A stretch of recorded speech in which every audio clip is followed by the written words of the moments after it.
Et si votre douleur physique était plus qu'un simple symptôme? Et si c'était votre âme qui essayait d'attirer votre attention? Nous traitons notre corps comme des machines, cherchant des solutions rapides à chaque douleur. Mais parfois, la douleur persiste malgré tous les efforts, parce qu'elle n'est pas seulement physique. Notre corps et notre âme sont profondément liés.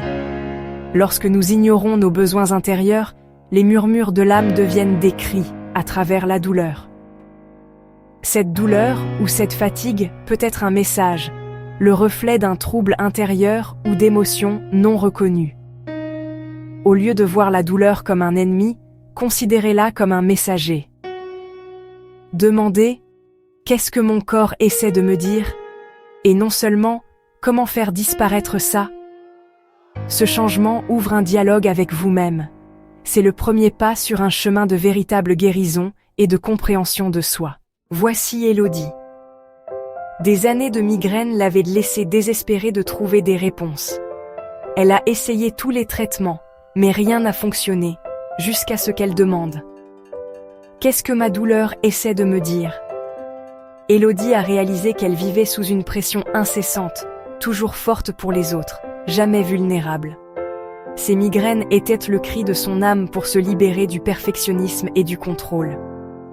La douleur l'a forcée à se reposer, quelque chose qu'elle ne s'était jamais permis. Avec la thérapie, elle a appris à poser des limites, à exprimer ses besoins et à accepter de l'aide. À mesure qu'elle relâchait la pression intérieure, ses migraines ont diminué. La guérison n'était pas dans une pilule, mais dans l'écoute du message de son corps.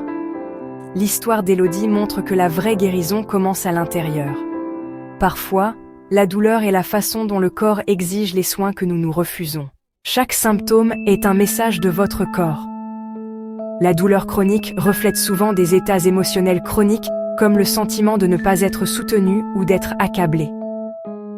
Les douleurs dorsales peuvent refléter le fait de porter trop de choses, les douleurs aux épaules, de prendre sur soi les problèmes des autres, les douleurs aux genoux, la peur du changement. Les émotions refoulées deviennent de l'énergie bloquée, se manifestant sous forme de symptômes physiques.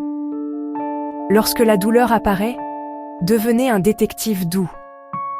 Que se passait-il dans votre vie quand elle a commencé? Quelle émotion pourriez-vous éviter? Les signaux de votre corps sont des indices de vérité plus profonde. En y prêtant attention, vous pouvez décoder ce que votre âme essaie de dire. La guérison commence par la curiosité et l'autocompassion. Écoutez attentivement.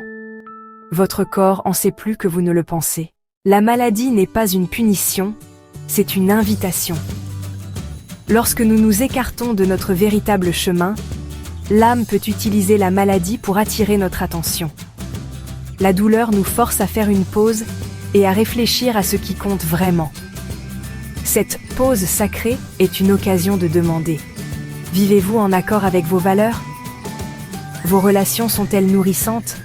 La maladie peut catalyser la croissance, nous aidant à guérir de vieilles blessures et à redécouvrir notre but.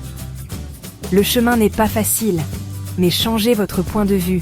De la victimisation à l'autonomisation change tout. Vous devenez un participant actif à votre guérison. Parfois, les chapitres les plus difficiles sont ceux qui nous ramènent à nous-mêmes. Accueillez l'invitation. La transformation commence ici. La guérison commence par l'écoute, une écoute sincère, des messages de votre corps. Ne rejetez pas la médecine conventionnelle, mais complétez-la par la conscience de soi et la compassion. Lorsque la douleur apparaît, faites une pause. Demandez: qu'as-tu besoin de moi? La réponse peut être subtile, un sentiment, un souvenir, une connaissance tranquille. Embrassez toutes les parties de vous-même, même celles que vous cachez. Faire face à vos ombres avec compassion apporte paix et plénitude. Considérez la douleur comme une porte, pas comme une fin. Votre parcours peut inspirer les autres. Partagez vos réalisations. En honorant la sagesse de votre corps, vous transformez la souffrance en croissance. C'est le chemin vers la véritable guérison et l'éveil spirituel.